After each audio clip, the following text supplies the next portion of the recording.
Thought Bubble Audio.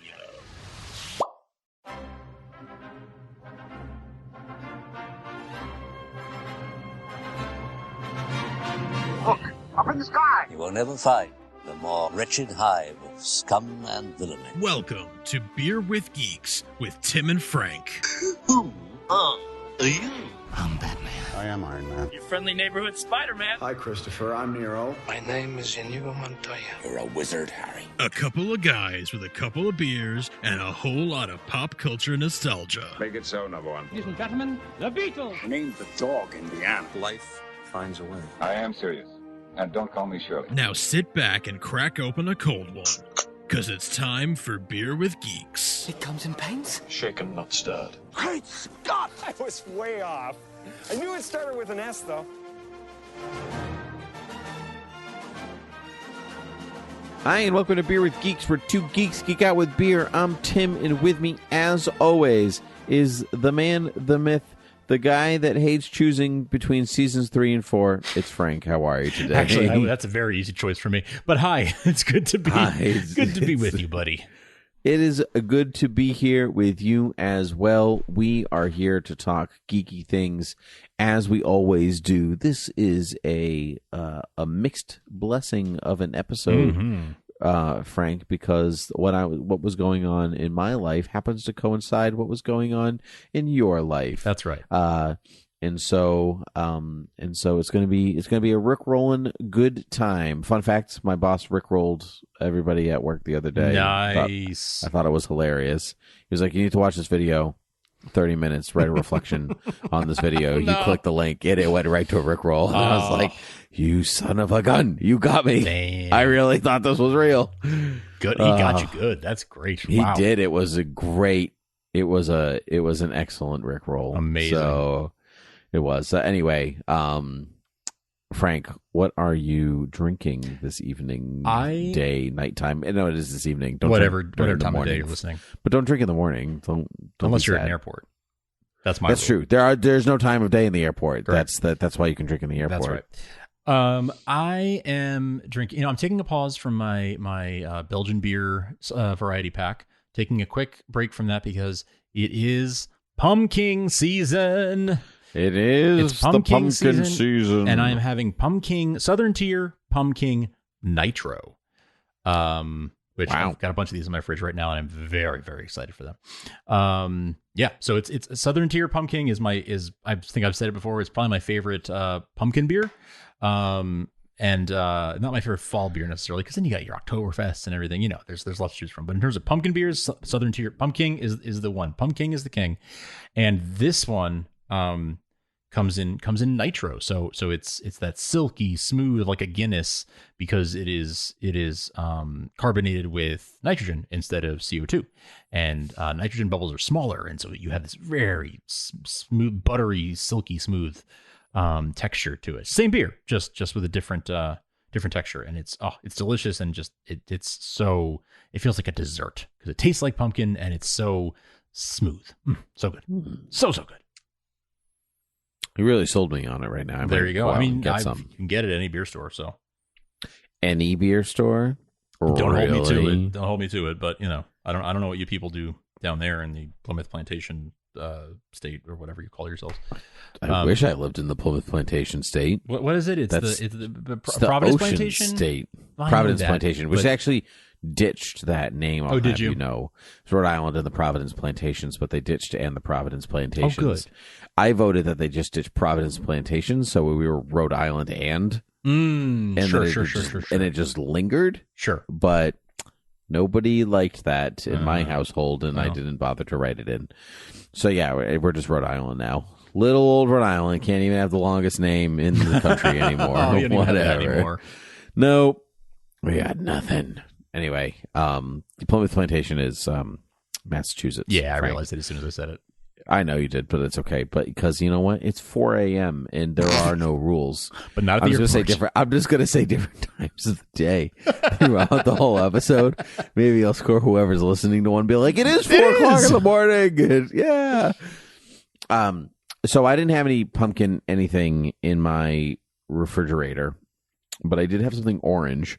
So I went with that instead. And I am drinking a Crushable from Smug Brewing, which is their orange soda. Nice. Type beer, and it is it's really good. I really didn't know what to expect, but I shall read. It's pale ale with orange. This is our easy drinking orange pale ale. We started with local Pilsner, malt, and a touch of maize corn for sweetness. Then we added orange peel and finished with orange puree. We have a very crushable 5.5 ABV crisp, light-bodied ale, perfect for those more active days. And it is delicious, actually. Nice. Definitely not anywhere close to tasting like pumpkin because it's, orange. But that sounds amazing, first of all. And the can, I totally thought you were drinking Crush soda, like orange soda. And I was like, that's a choice, but okay. Like that's not your usual. You're not usually a soda guy or like a flavored, like fruity flavored sodas guy, but I'm not going to judge. Totally, because they make it look, that's such a cool can. Yeah, it is a cool can. Yeah. It's crushable. Crushable. It's what you do with your beer cans. You crush them. That's what you do. And with a 5% if you want to beer, recycle them, you should really recycle them. Or you metaphorically crush them. You just keep drinking. Anyway, it's really good. I would get more. It was the problem with the pick six, Frank, is that when you do get one that you like, you're like, damn, I only had one of those. I know. But then you go back and you get a 6-pack of those. Go back to the same place and hopefully they'll have it in 6-packs too. I could, although sometimes the pick six are like, we only have these left because they're seasonal. Sure. So good luck. Good luck. Yeah. Well, maybe next I wish season. you luck. Thank you. I still have plenty of beer in the fridge. This is actually my first beer since becoming a father, Frank. And this is your first beer with Geeks since becoming a father. Is it? Really? Yes. Oh, that's exciting. Yeah. I didn't even realize that. You can tell the news yourself this time instead of me telling people on the other podcast. Oh yeah, right. Wow, I dropped the ball. I didn't realize until you said that this is the first Beer with Geeks we've recorded since. Oh, that's so wild. So people have been with us since the beginning, which is like when we were just white, single, and nerdy, and then we became white and dating, and then white and engaged, and then white and married, and now we're one half white, married, and Faja. Yeah, I am. Yeah. I had a baby girl a couple weeks ago, and she's excellent. Light of my life, things that people say, blah, blah, blah, the usual things that turns out they're true. And it's not gross when you actually are a parent and somebody else says it and you're like, oh, it actually makes sense now. I know what you're talking about. That's wonderful. But anyway, it's been so busy and I haven't wanted to, drink anything because, got to keep my wits about me. Sure. And stuff. But, I thought, it's Beer with Geeks. I got to have my beer. There you go. So, but the funny thing about it that now is that I haven't had a beer in a few weeks, and so now I'm having one, and I'm like, got to keep my wits about me. Ooh, maybe I should have kept it up because now I'm sleepy. Oh well, because it's 6 a.m. Because it's 6 a.m. Yeah, right? Yeah, exactly. I've been up for time is fake. hours now. Yeah. Well, let's we have. Well, we have stuff lots to talk about. Cover here. Yeah. And so, listen, you did not have a baby. No. But you did do something that is, you went to go, I would say maybe see your baby. Okay. See? Sure. We'll allow it. Try to connect it. You tried real hard, so I'm going to allow it. Yeah. I had a blessed event. We could put it that way. There it is. Yes. There it is. Yes. Some friends and I, folks you might know from, my co-hosts on Superman and Lois TV Talk, Robin and Derek, as well as some other friends of ours, who were friends through the podcasting realm and through Twitter and through the internet. Shout out to Jason and Graham. We all went to Vancouver and we saw the places where Smallville was filmed, where Smallville and Superman and Lois and Supergirl and The Flash and Arrow and a bunch of other CW superhero shows were filmed, and many shows besides that, I'm sure. But we went to see those spots for those reasons, and particularly for Smallville. These guys I've been friends with since Smallville was on the air. We became friends through Twitter, through Derek was hosting, and eventually Robin, and actually Derek and Graham were involved at the beginning, and then Robin became involved later in Starkville's House of L, the big Smallville podcast at the time, and we've carried that through with Krypton and now Superman and Lois. But all these guys, we all came to know each other from listening to that podcast and watching Smallville. And, we've been friends for That's how we became to know each other as well. I mean, really. yeah, in a way, yeah. In mutual some friend, ways. but yes, yeah. That was one of the first things we bonded over was Smallville. So, yeah, absolutely. So the show, obviously has meant a lot to me for a long time. And we've talked for a long time about going to Vancouver and seeing all the sites. And we actually meant to do it last year, last October. But then COVID happened, so we pushed it, and we felt like it was safe enough if we all got our vaccines and everything to travel. So we did it, and it was, I'll never forget it. I mean, it was just the most memorable. It was the trip of a lifetime. We got to see, Luthor Mansion. We got to see the bridge that Clark that Lex drives off in the pilot and hits Clark. We got to see the dam where in the episode Perry in season 3, where Clark saves Perry when he's dangling off the dam. And the highlight of the trip, and many other, we saw Star Labs, we saw the bridge where in the Crisis on Earth X crossover, there's that big shot of all the heroes walking towards the camera. We recreated that shot. We saw the spoilers for Superman and Lois. We saw the park rather, where Superman fights Morgan Edge, and all the humans start turning into Kryptonians. We saw all these sites, and the highlight of the whole thing was we got to see the Kent farm. We saw the Kent farm from Superman and Lois from a distance. We even saw the Superman and Lois set of downtown Smallville from a distance, and then we saw the actual downtown Smallville street where they shot Smallville, where like the Talon was and everything. But we got to go to the Kent farm from Smallville, and that for me was the big thing that I was dying to see. And we got to go, and we got to walk around on the farm. It was an absolute thrill. We went, and these are places you can just drive to them, but you don't know what you're going to get. In fact, we went to the Kent farm, and they were shooting a commercial. There was a film crew there shooting a commercial, so we couldn't really see much. We couldn't do much. There were trailers around and trucks and all this stuff, and so we couldn't get too close because we would, be in their shot and whatnot. So we couldn't. We just sort of saw the house and the barn from a distance and thought like, okay, well that was cool. We saw it. Like, yay, we saw it. But we went back later in the week. We went back on Sunday, and we thought if we go early in the morning on Sunday, I bet there's not going to be a film crew. And it turned out that there wasn't. It was also the day before Canadian Thanksgiving, which I think helped. So, people weren't working. It was Sunday, the day before a holiday. And there was no one there. And it was great. We were able to take photos, and someone lives in that house now. But we got so lucky because some relatives of his were walking their dogs and saw us taking pictures and asked us what we were up to. And we told them, and they said, oh, well, we'll text him and see if he'll let you come in. And sure enough, they put us in touch with him. He said, come on over. Let us in, through the gate onto the property, and opened up the barn and said, "Here, go ahead, feel free to take photos." Like, he was super nice.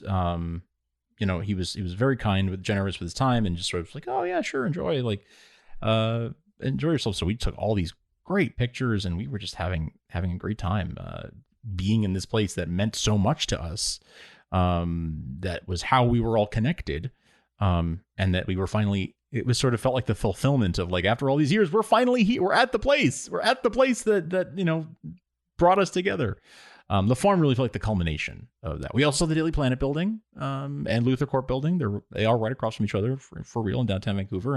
And we walked inside the lobby of the Daily Planet building. It's just an office building. Like, but it turns out that the not so much the lobby, but the elevators of that building, they didn't film inside the building at all, but they did duplicate the elevators on the set for the show. So the Daily Planet elevators are a replica of the real elevators in that building that they used for beautiful. The exterior. They're absolutely gorgeous doors. Gorgeous Art Deco. Yeah. So like we took a ride in the elevator because I wanted to be in the Daily Planet elevator, why not? And there were phone booths in the lobby, which just felt very appropriate for Superman, and So it was just fantastic. It was super fun. It was so cool to just drive around.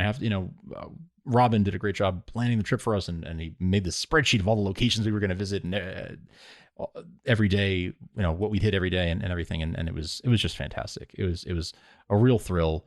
I realized that the watchtower from Smallville is the same tower that they use for establishing shots on Supergirl. I realized that a lot of stuff that's used in one show is used in all the other shows, like the arena, the football arena that is Star Labs. We always see it from a distance on The Flash. But a recent episode of Supergirl, they were just having a fight on the street right in front of the arena. Like, I recognized it. They didn't even hide it. Like, if you watch The Flash and then watch that episode of Supergirl, you'd be like, wait, is that Star Labs? It's just so they just don't bother hiding it. It's like that the Hollywood Studios backlot, street. Like, if you watch Lois and Clark and you're like, wow, it's Metropolis, but it's also like half of the show is filmed in the 90s. That's right. It's just like that. It's also Back to the Future. Sure. Blah blah blah. It's all the same set. Right. Just over and over and over again. Which speaks to the strength of like storytelling, where you can reuse the same locations and people don't even notice or care. Yes. I wouldn't have noticed if I hadn't just been there. Right. Like, I wouldn't be looking for it if I hadn't just been there. But yeah, it was a thrill. It was a thrill, man. Like the farm in particular, but all of it was great. We just got to see lots of other sort of small, things where like they filmed one scene, like the dam, like I mentioned, and when Lana goes to Paris, we saw the street corner that she's walking down when she bumps into Jason on the street, and the spot, the area when she's in Shanghai, that's just a couple blocks down from the spot they use for Paris. It's the Chinatown of Vancouver. So it was very, very cool to get to see these spots and like, oh yeah, I recognize that from the show. Like that was what we did. We were sightseeing. But it fulfilled, a more than a decade long dream to get to go to those places. And it was so much fun. So much fun. And I am just so glad I was able to do it. That's awesome. I have a couple questions. Please. When you're standing at like the Kent farm, the Kent house, blah blah blah, how sprawling is it, and like how close are their neighbors? Because it always looks like the Kent farm is fairly isolated. But like obviously that it has to be near something. It's like, a big farm. I mean, I'd say it's several. I mean, I'm so bad at judging them. I mean, it's several acres. I mean, 5, 10. I couldn't tell you exactly, but it's large. It's big. And it isn't a real farm. There's livestock. 5 acres there, is huge, so it's probably bigger than 5 acres. I mean, yeah. It's big. It's not 40 plus acres like they make it out to be on the show. When they talk about the back 40, it's not that big. Yeah, but it's big. You do see it's big, but it's not. They shoot from an angle on the show, so you see the big thing that says Kent Farm, the big like arch over the driveway. That's just the driveway. Yep, it's fake driveway. Not a real driveway. They made a gravel driveway going to like there's a side street but it's not the real driveway to the property. It's so they put that archway over on the side of the property and put a fake driveway up to it. It's now like the gravel from it is sort of covered in grass. Like the grass has overgrown the gravel because it was driveway. It was just for appearances. So you really drive up to the back of the house in the show. Yeah. But in real life, you're coming in, like when they shot one of the crossovers, they hung out at the Kent farm. Well, first crossover with Superman. But that's actually the front of the house with that front porch. Correct. But they never used that on Smallville. Correct. They just used the other side of the There's a smaller house. Porch that they used as the front, quote unquote, front door on Smallville. And there's a larger porch that is the actual front door to the house that they never used on Smallville. They used it in the crossover, yes. But that back door that they use as the front door in Smallville faces the barn. And yeah, that's actually the driveway comes up from there. The real driveway. And there's another gateway, another archway there. That's the real one. But the one from the show, the archway is still there. The sign that said Kent Farm has been taken down, but you can see the hooks where it hung. When you get close to the barn, you can see nail holes in the barn where the basketball hoop hung for all those years. That's cool. Yeah. And so they shoot it from an angle so that you see the side where there is no neighbor, and it looks like it just goes on forever. Because that's the big side of the farm, and there is a neighbor down there, but way down. Directly, from when you see that shot, directly behind the camera, there's a neighbor right there, like not that. Oh, far. Okay. But they always just keep that to the rear of the camera so you don't see it. So it's pretty big. It's not, they always talk about Ben Hubbard buying the back 40. There's no back 40. The place itself is not 40 acres, but it's pretty big, and it's a farm. It's a real farm that they grow corn. They have livestock. I saw cows. So it's a real functioning farm, but not as big as it's made out to be on the show. That's cool. That's very, very cool. Question about the Luther Mansion. How big is it in real life? Because, I mean, like, you see it all the time. It's the Luther Mansion, it's the Queen Mansion, it's the X Mansion. Yep. But I was watching when I said at the top of the show that my life and your life aligned, because while you were in Vancouver going to all these Smallville locations, I was at home with the baby watching seasons 3 and 4 of Smallville, and I finished both of them. Nice. And so we're here to also talk about seasons 3 and 4 of 3 and 4. Smallville.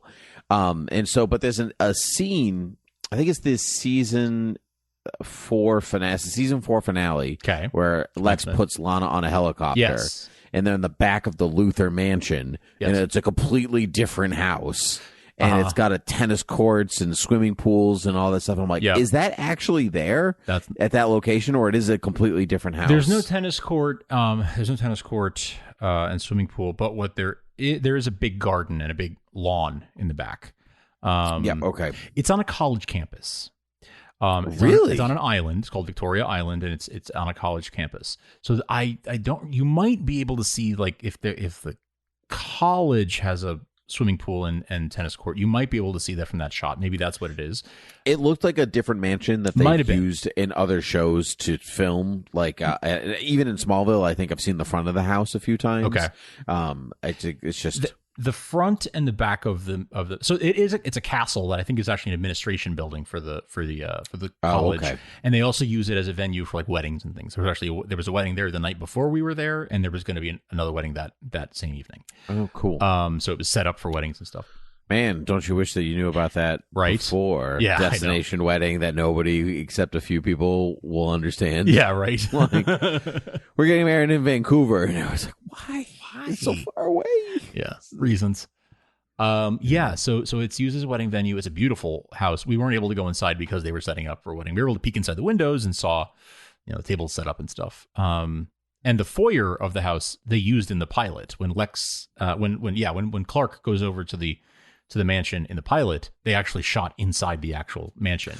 I thought so, but then because they didn't know if the show was going to get picked up, so they're not going to build the set precisely. And, once the show was picked up, they built the set, and it looks completely different than what you see inside. But so we were able to peek inside, but we weren't able to go inside. It's pretty big, though. I mean, I don't know how to measure it exactly, but it's a castle. It's a big place. When you show up, you're like, that's big, large. Yeah. So there are times where they definitely make it look bigger on the show by like using a very low angle and shooting up to make it look more imposing and whatnot. But it's big. It's large.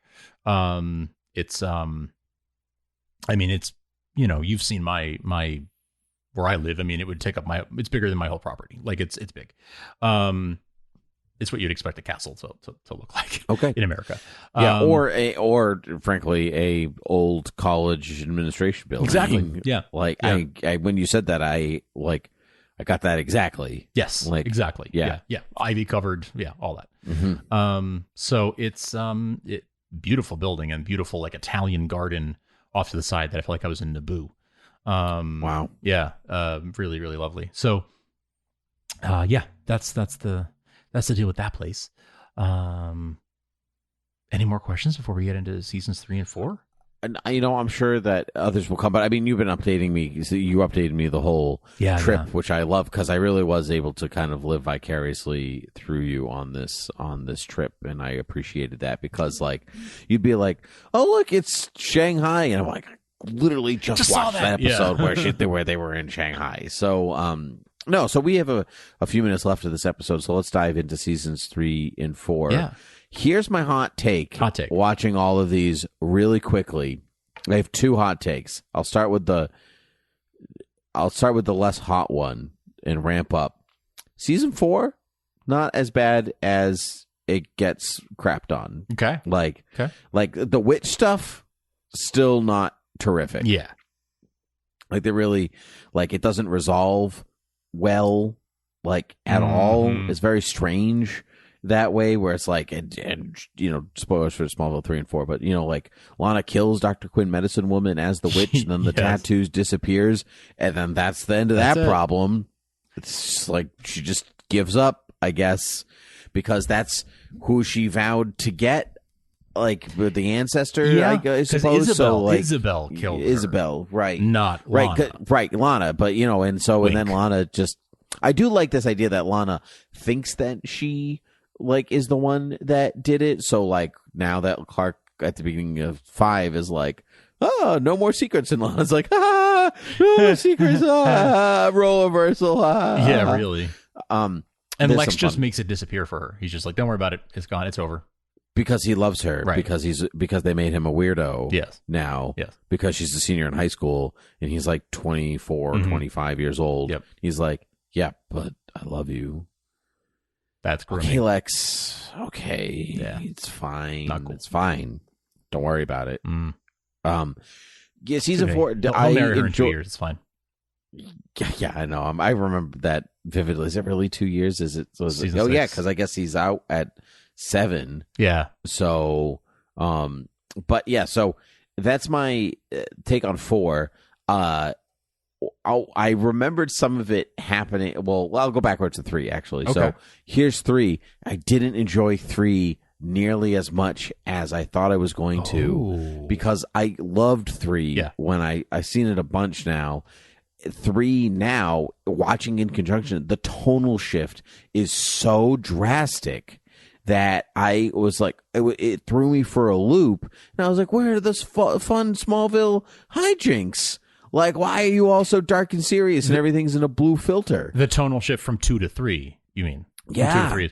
Yeah, 3 was definitely a dark season, especially for that time, 2003. For the whole show. Yeah. Like, it's like, and now it's good television. Don't get me wrong. The Morgan Edge and Lionel Luthor stuff is still excellent. I love that stuff. I still wish that Ruckert Hayer like stuck around longer than he did, and I thought that then, and I still wish it now. But that's all good. But I was really like, the angst is like dialed up to 11, palpable, and it just doesn't come down at all through the whole season. And I think that's why I ended up enjoying 4 a little bit, because they eased that up again. That's true, yeah. And I was like, oh, yeah, you know, Smallville's fun. Like, that's, like, I'd live in the world of Smallville seasons 1 and 2. You get to 3 and you're like, I don't want to live in this hellhole. I don't want to live in this hellhole. Like, this, like, what a horrible place to live. Everybody's dying all the time. And then by the time you get to season 4, there's like 3 students or whatever that die. I know. The day before graduation, and then the school's like, yep, everyone's fine. We're still graduating.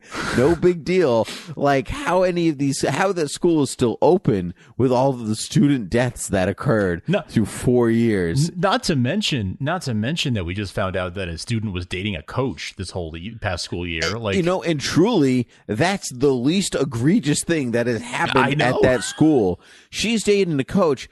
She's 18. He's like 20 years old. He's in college. Like, whoop-de freaking do. They met before he was even hired there, and now he's an assistant coach to football. Whoop-de freaking do.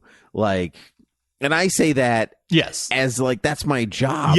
Well, not the coaching bit, but, you know, like, and not dating teenagers either. Correct. Yeah. I mean, gross. No, you know, like, don't do that. No, that's bad. Even as teenagers, don't date each other. You know, like, other teenagers. It's gross. But no, like, I like yeah, the school like made the right call and blah blah blah, and ended it. But like, truly, out of all the crap that has happened at that school, the least egregious thing is Jason dating Lana. Yeah. This guy who's in college, who was already dating her before he was hired there. Right. And he's just he's the coach. Right. He's not her teacher. He's not an administrator. He's not even a substitute. He's the football coach, somebody who has zero connection to her or her academic career whatsoever. It is power dynamics, but yes, I get what you're saying. But yes, that's the part where it's where you have student assassins and like students freezing each other and psychopaths and serial killers and all this stuff, and you're like, coaches that set things on fire, and like science teachers that marry Lex Luthor and then blah blah blah. It or even like at prom, what happened at prom, right? Like just seeing that one person, one student died and then inhabited all these other students, possessed all these other students, right? And no one found out she was dead until like after prom, and nobody cared. Nobody cared. I mean, because she was a bad person. Yeah. So but she was a popular girl, and you'd expect that she's popular, that people would care, but I guess not. That's what I mean. So, like, I don't condone the actions of Lana and Jason and blah, blah, blah. And I could, obviously cool, but, like, in the scheme of things, that's just another day at Smallville High. Sure. And that's actually run of the mill. Yeah. It was not one of the worst things that happened there. The season 4, you mentioned season 3 being dark and season 4 not being as bad as you remembered. Season 4, towards the end of season 4 is one of my least favorite seasons. But towards the end of it, and I always remember it in terms of DVDs because that's how I watched it for many years. There's one disc at the end. I think it's like the second to last disc of the season where you've got a really great run of episodes with Onyx, which is the one with I am the villain of the story. The first time he says that, right? I didn't even connect that until I saw Onyx, because it's the like Man in the Iron Mask thing, and they allude to that where one good Lex, bad Lex, right. Two sides. And he says, "I am the villain of the story," and I was like, "Holy moly!" He says that later in the show. That's the famous one, and I never connected all of these years of being a Smallville fan that he's like looped back to that evil Lex that he was afraid of. Like in that episode. Yep. That's cool. Yeah. Really, really cool. Yeah. And I remember why he says I'm the villain of the story later and blah, blah, blah. Yeah. I have all of that imprinted in my brain. You sent me a fun picture, actually, of the aftermath of that moment. Yes, that's right. Yeah. Yes. But yeah. It has Onyx, Spirit, Lucy, all that stuff. But it also has Sacred, which is like. I don't care for. Lana's like, it's gonna be some high wire kung fu. That's the one in Shanghai, Sacred, right? Yeah. I mean, Crypto is fun, and Recruit is fun. There's some fun stuff. There's Unsafe, Bart Allen, Alicia. Alicia. If they just were accepted of Alicia, we wouldn't be here where we are today. I know. Alicia-less. But, that's how Chloe found out about his powers. So it all was all meant to happen. Which I remember how she found out, but I forgot that Alicia was a part of it. Yeah. But the whole bit with like her finding out and keeping it to herself and just being like it matured her overnight. Like Chloe's the worst in 3 seasons. And then she learns Clark's secret and everything clicks and she just becomes a way better person. And so like, obviously, I've talked about this before that my wife is watching like sporadically on and off with me, and when it's on, and like we're watching parts of season 5 now, I think. And she was like, Chloe's really grown on me. Like she's a like better character. And I was like, that's because she knows Clark's secret. And she's more interesting than she used to be. She's a better friend. She has more room to be a better friend once she knows. When she's a confidant, she's able to really shine. Yeah. It's she sort of fills the the void that was left when Pete left the show. For all of season 4, we didn't have Pete, and there was no one really filling that role. And then at the end, at the end of the season, and then going to season 5 is when Chloe sort of fills that role and sort of brings it to a new level, in my opinion. But. Yeah. There's really good... liked the reasons that even Pete left the show, not in real life, but in in the how hard it is to keep that secret, but it also like the strength of Chloe to like where Pete's like, I'm going to slip up all the time, and it's scary, and it's this and it's that, and and Chloe doesn't. Chloe just has a more of an iron will, and than Pete does, and you see that all through season 3, where you have this junior in high school go tete-a-tete with Lionel Luthor, a billionaire. Who's just wonderful all the time. Still is that magnificent lion, Lionel Luthor. I got real giddy watching him and Virgil Swan, Chris Reeve do their scenes together. And I got super excited watching Margot Kidder and Annette O'Toole in the same scene, because in a different universe, that's Lana Lang and Lois Lane talking to one another as adults, and well, not adults, but older adults. They didn't have any scenes together in Superman 3, did they? Or do they? I don't even think Margaret Kidder is in Margaret Kidder Superman 3. Isn't that the whole reason? Yeah, it's the whole thing. And she leaves. She's like, I'm going to Bermuda or whatever, and she's gone. Yeah, that's right. It is cool that you get that.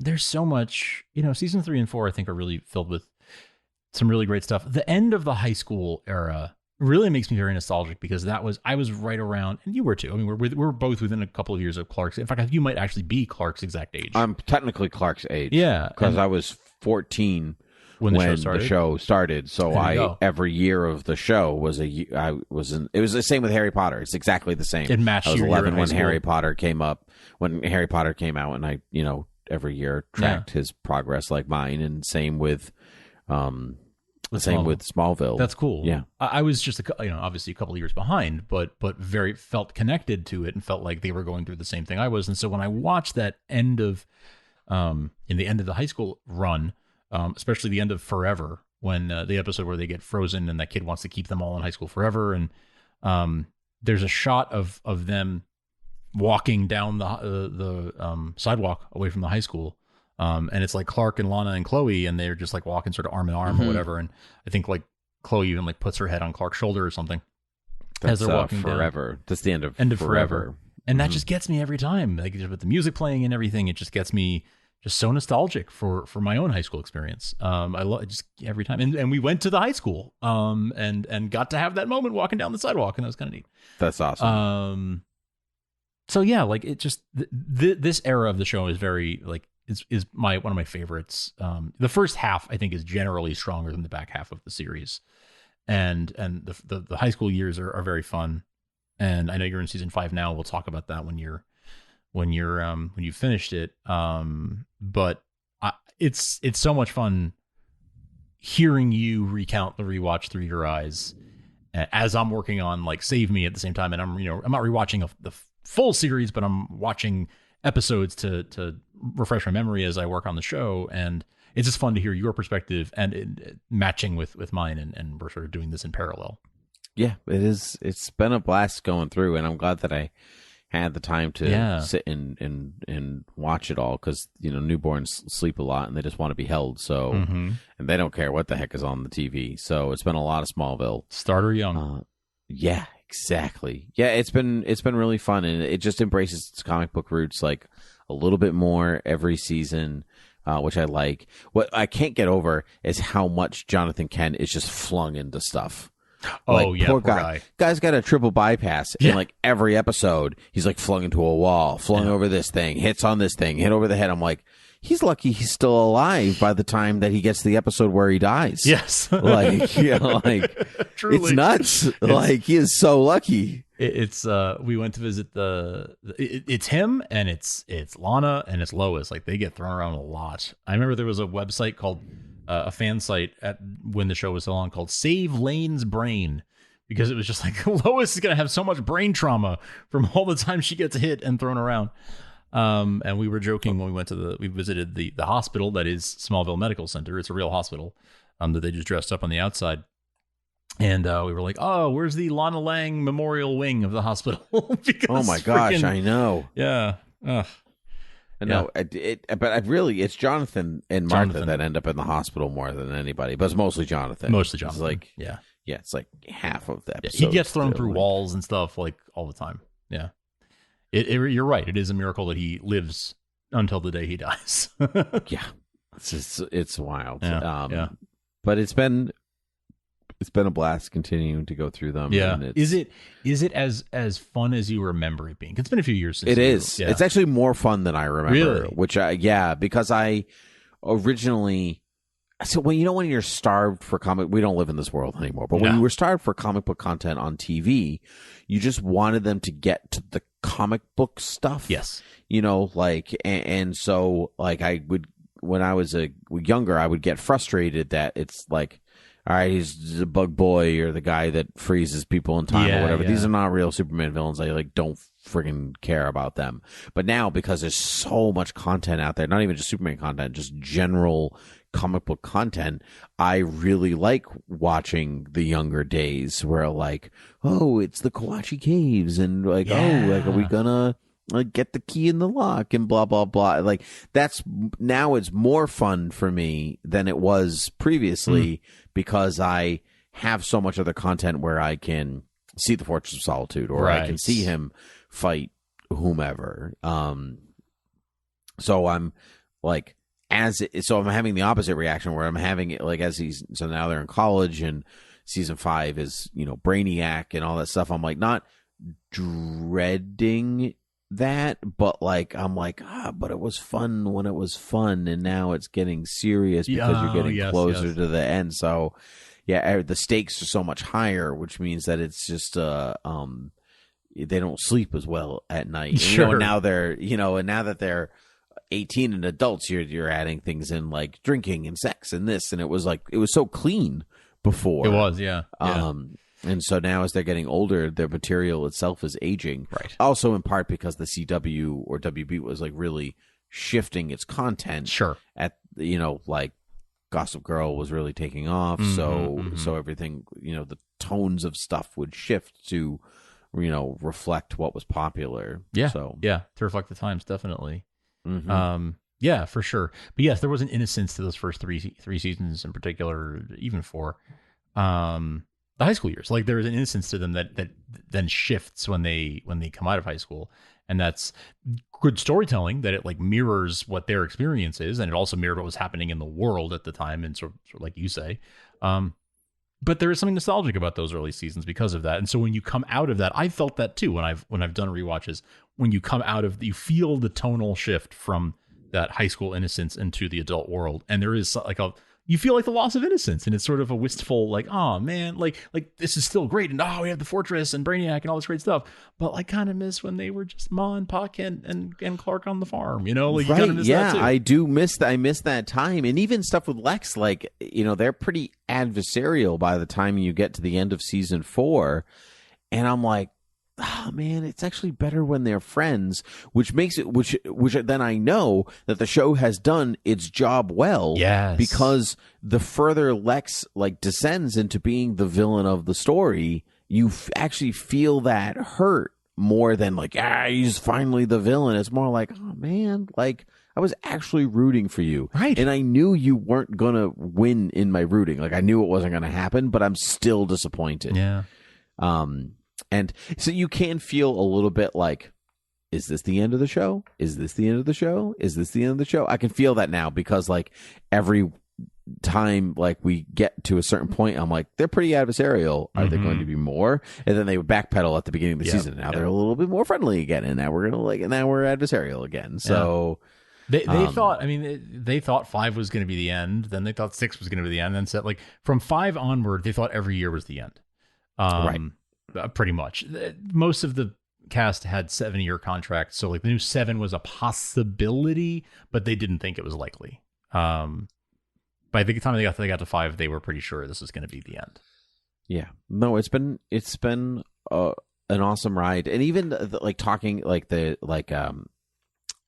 the difference, bringing in Lois in season 4, sporadically off and on, but the setup to their relationship is marvelous because they actually feel like real people in their relationship, even though it's fun and they banter in this, but their reactions to each other are genuinely human. Whereas his relationship with Lana is so television, high school love, where the feelings are deep, but there's not actually tons there for them. They it's were just a couple for like a day at the end of season 2, you know? Like, right. So that's really it's just what we're talking about. And then it's just so awkward later. They're like, oh, we were a couple. But like that's so high school. Totally. To be like, oh, we were a couple, but it's actually like it was like 4 hours. It's or mostly whatever. pining, and then they're together for a few hours, and then back to pining. Right. And which is fine for television, but like the relationship of Lois and Clark feels incredibly organic from the start. And that's to the strength of them as actors, because I can't get over how good Tom Welling actually is. And I think like it's almost undersold sometimes, especially in the early seasons, but like his reactions to some stuff is just spot on Clark Kent, where he just like will do the right thing because that's what he's supposed to do, and he doesn't complain about it. His complaints are being normal. He never complains about saving people or trying to do the right thing or getting credit for anything or it's always just about like fitting in. I want to join the football team. Like that kind of stuff. Yeah, it's just really like it's really strong stuff. And he is like very aw shucks. And again, noticing more in season 5 now they're in college, like they've brought a little bit of that back, like where he's like, well, this is bigger than the world that I want to be in. I'm not ready for it yet. And that's been, I'm only like 3 or 4 episodes into season 5, all right, so all right, it's not very far. But I don't want to get too far in and get confused. Sure. So it's just been a delight going through. So here's to the college years. Amen to that. Actually, I have a question going forward. 5 through 9 is college, or or college gets trimmed? College gets backburnered at the end of 5. Really? Yeah. Okay, and they're just like, we don't need college. We can just get jobs. I think they make some without it. references to like he's taking night classes or taking classes here and there or whatever, but they really just stop talking about it. It just sort of, I think there's a reference to whatever, like, I don't remember if he actually drops out or if it's just like, I'm taking community college classes, but you never see it. It's just nothing important. I mean, they barely went to class after season 2 of the show. Right. Then once he went off to Metropolis as Cal with the red kryptonite, forget it. Yeah, I don't know if you see them in class like at all in season 4. Barely. Yeah. You see football practice, but like that's lots of football. I don't think he's in class at all now that you say it. Yeah. I don't think so. And in 5, you see him in class at Central Kansas A&M when Milton finds his professor, but like at a certain point in the season that stops too, and then it never comes back. It's not really the point of the show though, so I can't complain. Once they were out of high school, the school stuff was sort of had run its course, and college was sort of an inconvenient thing, and that they sort of had to work around it. Yeah. Well, you know what? Sometimes it can be. Yeah, that's right. Yeah, in real life too. Well, I'm glad that everyone's been listening here at 11 a.m. Pacific time. Thank you for your for listening. Time is fake, and I don't want to live in this hellhole. That is Smallville in season 3, apparently. It is. It's a hellish existence in season 3. Yeah. The rest of it's charming. Yeah. Well. Well, Tim, thanks for indulging me and letting me tell my stories of visiting Smallville, and thanks for sharing with me your thoughts on seasons 3 and 4. Let's check back in when you finish season 6, and we'll do this again. All right, sounds great. Sounds good. Well, thanks everyone for listening. You can follow this show at beerwithgeeks.com. You can find our other shows like Supergirl TV Talk at thoughtbubbleaudio.com. Also, you can find Superman and Lois TV Talk if that's your thing. You can rate and review us on Apple Podcasts, Spotify, Stitcher, wherever you find your podcast. You can subscribe, you can rate and review us. It would mean a lot to us if you would leave us a star rating or even writing a little blurb.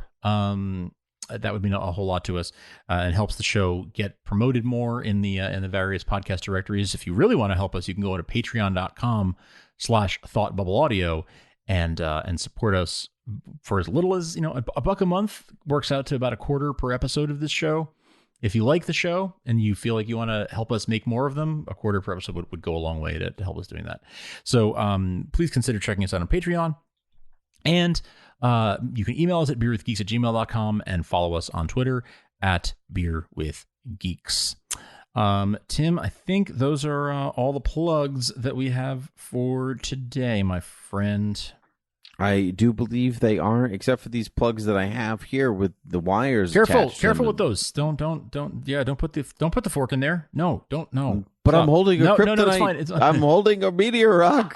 I want powers. That's one way to do it. I want to turn into a wire. I don't know. Live wire. Anyway. There you go. Perfect. Yeah. That lightning bolt dress would look good on me, I think. It would. The cut down shirt. Yeah. Very, very fetching. Yes. Mm-hmm. Yeah. It's so fetch. Anyway, so this is Podcast Frank. So until next time.